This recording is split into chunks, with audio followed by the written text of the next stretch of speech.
Welcome to the Business Spotlight, brought to you by 123 Internet Group. Hear from industry leaders, businesses and organisations about the topics that matter the most. Business Spotlight, the impact of COVID-19. Okay, so welcome back to the next session of Business Spotlight. I'm pleased today to have Matt with me. So Matthew Napleton from Zizo. So do you want to introduce yourself a little bit about the business? Absolutely, yeah, thanks Scott. Matthew Napleton here. I'm Sales and Marketing Director of a company called Zizo. Here at Zizo, we are big data analytics specialists from Milton Keynes. We've got our own technology platform working with blue chip organisations both in the UK and across Europe to deliver data analysis. So that's us in a nutshell. Excellent. Okay, so interesting times at the moment. Obviously Yeah. during COVID-19. I know we caught it briefly before the call, but yeah, some big changes happening. I mean, what's how has it affected you and your business like directly? Has it been an impact to you at all? Yeah, I mean, it's what I think it's forced us to do is actually take a lot of the processes that we were working on beforehand and make them real. There's a lot of discussion around, as a technology company, can you work remotely? Do you have the tools and processes to do that? And of course, it's like, yeah, of course we have. But then being thrown at the deep end, to actually make it all work, to run client engagements, to run projects all completely remotely without interaction has affected us, certainly in a way of, wow, could it be done? And the answer is thankfully yes, but it really forces you to think on your feet and think about doing things differently, which has been really interesting in some ways, difficult in others. Yeah, no, definitely. So I mean, I wouldn't mind asking, obviously, your workforce is still obviously all working. Are they just working remotely effectively? Yeah, that's it. Yeah, so we're everyone, we're a remote organisation anyway because we have to log in to monitor and maintain our client systems. So it has to be, but the interaction between ourselves was something that we hadn't really needed to do before, because we're all office based and we're able to go and have a chat there around desks, and everything we do is very interactive. So yeah, it's been a step change for us in using the new tools that are out there to make it work, really. Yeah, no, I mean, we've found, obviously, we're quite a sociable team. Obviously, we've got quite a young mix of, obviously, employees and everything as well. And we're missing, obviously, I think they'll all be clear with the fact that we are missing the environment, that sort of get together, that face-to-face contact, a little bit of banter you have. We've been jumping on a Zoom call each morning as a business, a bit like this, really, having an all-hands meeting, getting everyone kickstart for the day. And we also do the same thing sort of about 5 o'clock as well to sort of close things off as well. Are you doing the same thing as well at the moment with your team, or? Yeah, we do it 2 or 3 times a week. We have a big kind of roundup on Friday. We have several project teams that are involved in different customers and clients.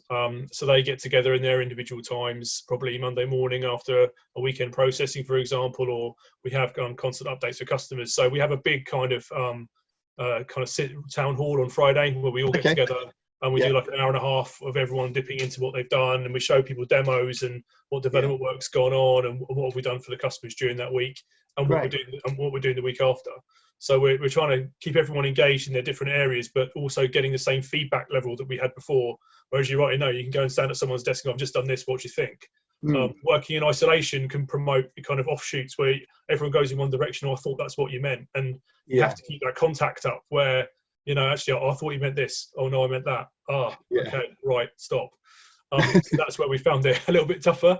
Something that we've had to do, I think a lot of people have as well. We've all had, as much as our business was quite prepared for this kind of scenario and capable of doing this, as yours was as well. It is a change. We're outside our normal working environment, aren't we? So I think that face-to-face contact is definitely being missed.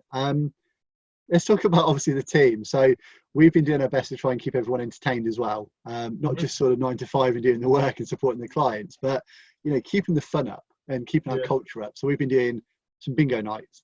We've been having, we've got a quiz night and things like this. I mean, have you done anything silly like that at all? Or we've got completely random, WhatsApp groups going on where we're all taking a mick out with each other to try and keep the banter level up.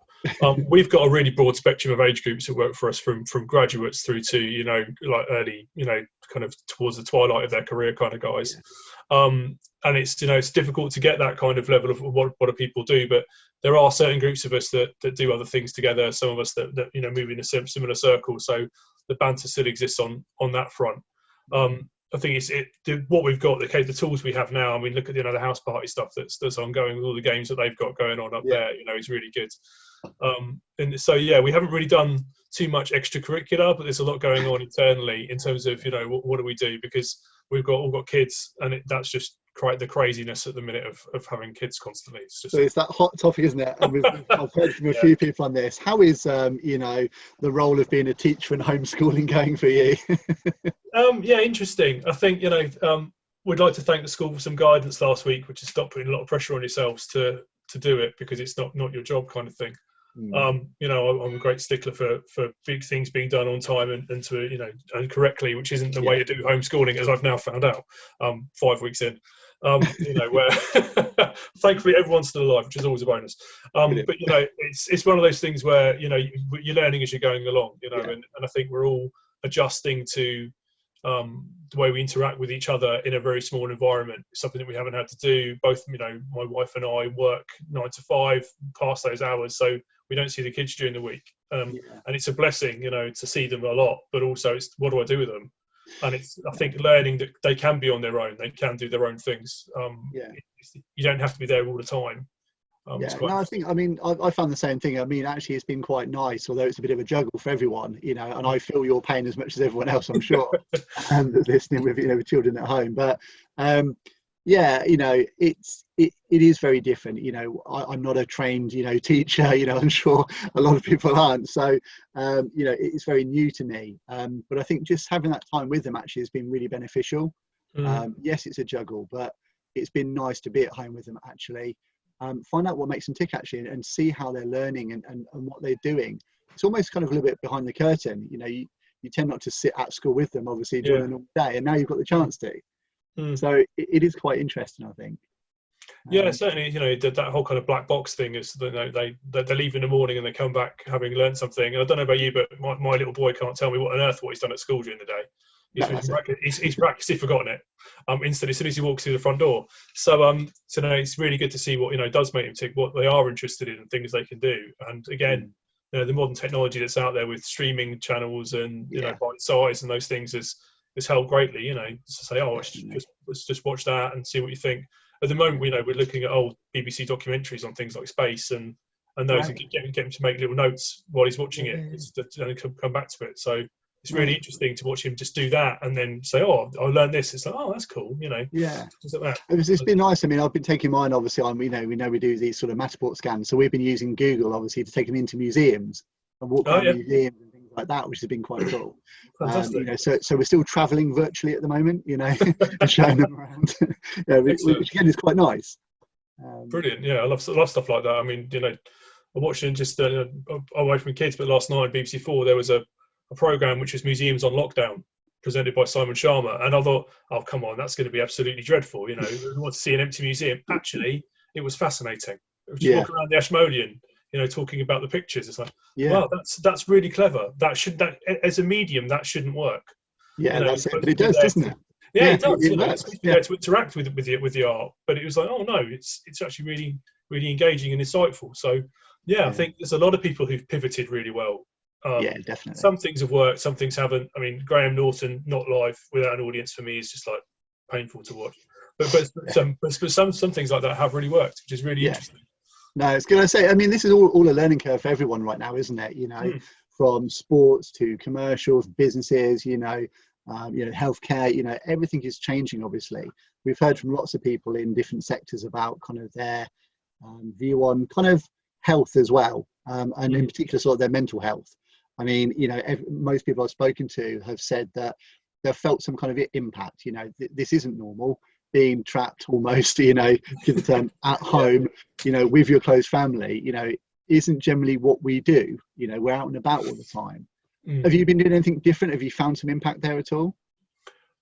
I think it has been different. You know, I like to play a lot of sport. We're quite a sporty family. You know, we go out and do lots of things at the weekend and go to the gym a bit and all those things. But not being able to do that has been difficult. Not to have your own space. I haven't woken up with a feeling of existential dread yet, which I'm sure, which may be on the cards the longer this goes on. Because I think there is light at the end of the tunnel, but I think there is, you know, it's definitely taxing. It's definitely taxing when you feel like you haven't got your own space or you can't pull yourself out of the situation when there's no kind of get out. I mean, you know, just driving the car, you know, for half an hour is it's been a joy, of the last popping out and just going for a drive and all this place. But it's been great just to get some your own space and do something vaguely normal again. It's been great, and I think there has been an impact on people's mental health, and maybe a realization that there are more things that need to be done to support people that are more enclosed all the time, that can't get out, that don't have that space, and it's going to be a much bigger thing. Absolutely. I mean, we've talked again as well on various episodes like this about the change that people are going to go through sort of post COVID. How we're going to go back into offices, environment, things like that. I think some businesses will go full on digital transformation, and maybe they don't need to be at the office now. It's as simple as that. And now remote working is going to be the normal. Certainly, I think from a mental health point of view, we've got quite a young team behind 123, and that banter we spoke about earlier on, that kind of fun aspect is definitely being missed at the moment. So I think for us, it will be a fine balance, but it does prove again that it does work. That's the most important thing. I think also that the team that you have behind you right now, we had a recruitment guy on Darren earlier on in the weekend on another series, and he spoke about companies really using this opportunity. You're going to highlight those real key employees that are going to just knuckle down, support the business, and and be your star employees. I think some of those employees that are going to shine, and these are going to be the core team moving forward as well. On the flip side, unfortunately, might highlight the ones that actually, if they're offered a furlough for 80% of the wage, they're probably the first on the hand up. So I think it's going to be interesting to kind of see that impact as well. I think certainly that as a core team behind 123, we're all pulling together at the moment, which is fantastic. Everyone's kind of coming up with new ideas. I think the same with same with us. I mean, we're quite lucky that we're quite a close knit group and have been together quite a long time. So we kind of know how each other ticks. I think what's interesting for us is how we're learning more how people interact with the customers on a one-to-one basis, because a lot of that's done channeled through sales and marketing or the kind of account direction capability, but can't do all of that through one channel at the minute. It's got to be multiple channels. So for us, it's saying actually what kind of other roles can people fulfill that maybe we haven't used them for in the past. There's an assumption, because some of our guys are developers or technical, that they don't have that skill set to interact with the customer, even though that they probably could, and they're being forced to adapt and flex their role a little bit to say actually we don't have all the channels open right now, so that we have to change and flex.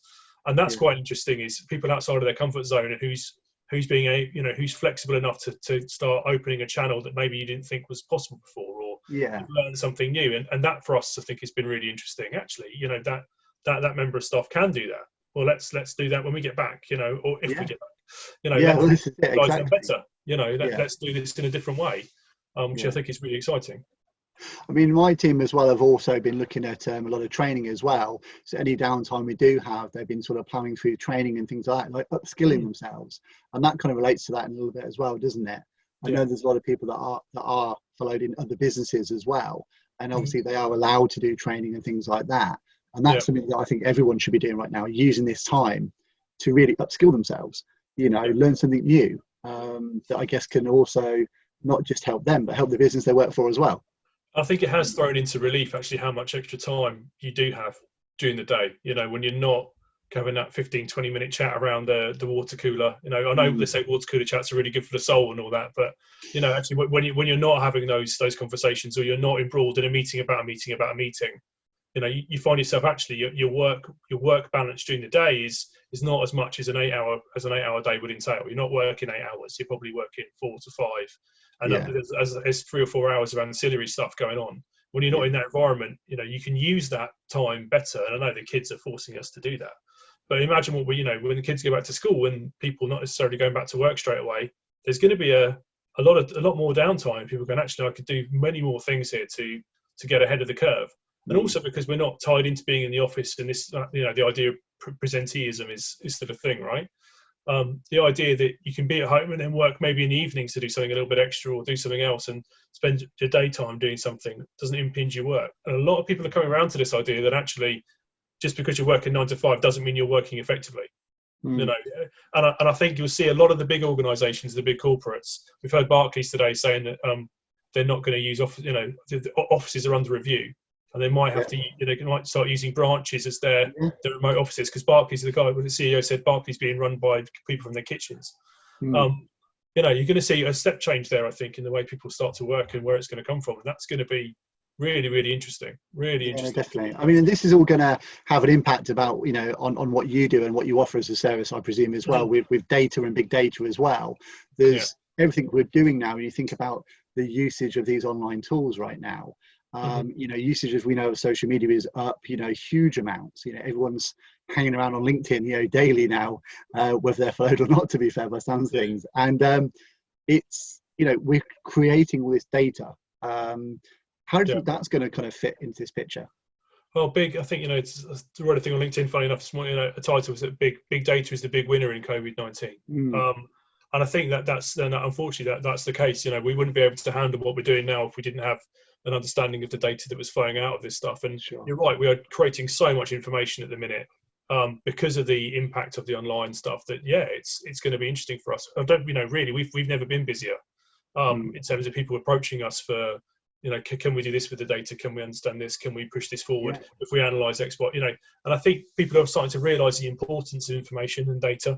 You can't get away with just, having that intuition anymore. You can't get away with just saying, oh, I know this because you can't have that face-to-face interaction with someone. You bluff it out. You've got to have the data to back you up.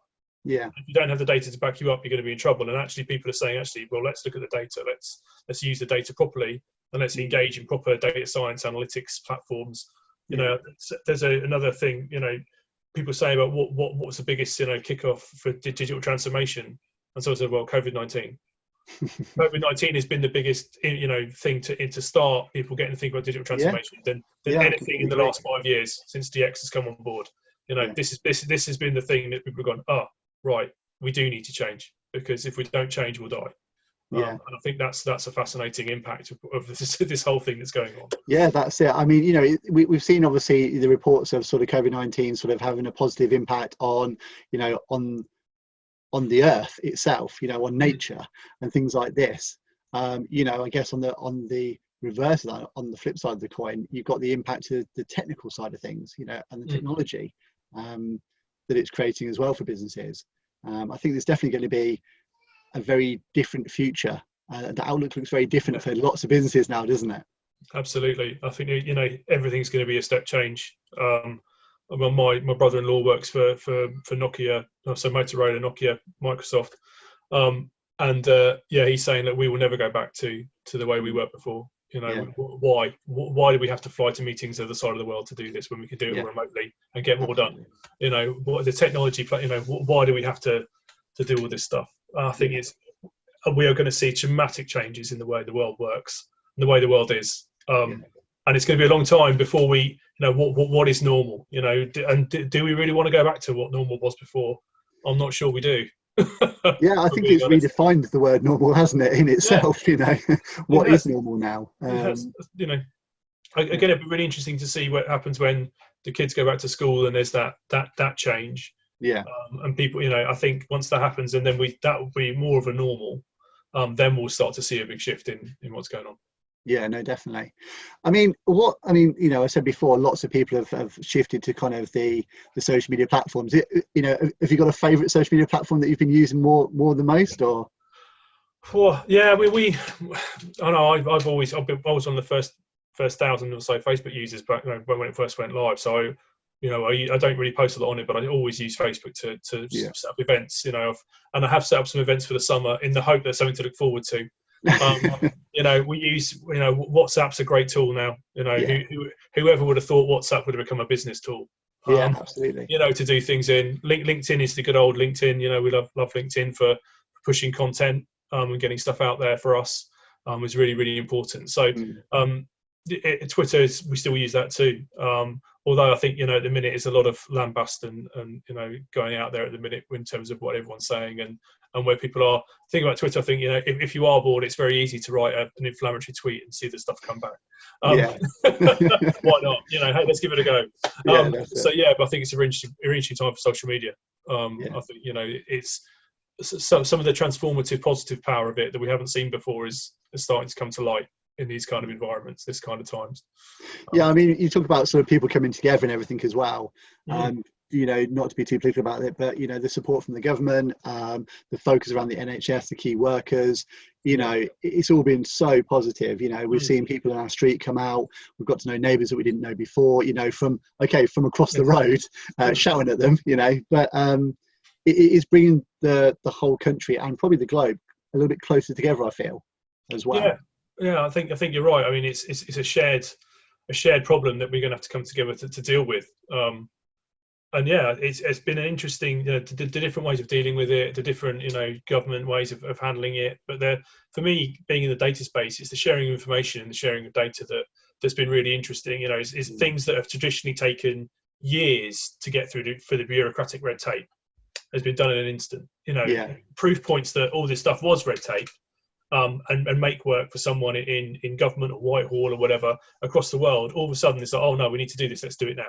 Yeah, and that's absolutely crazy. You know, it's like, oh, we can do this. You know, at the drop of a hat, this can be done.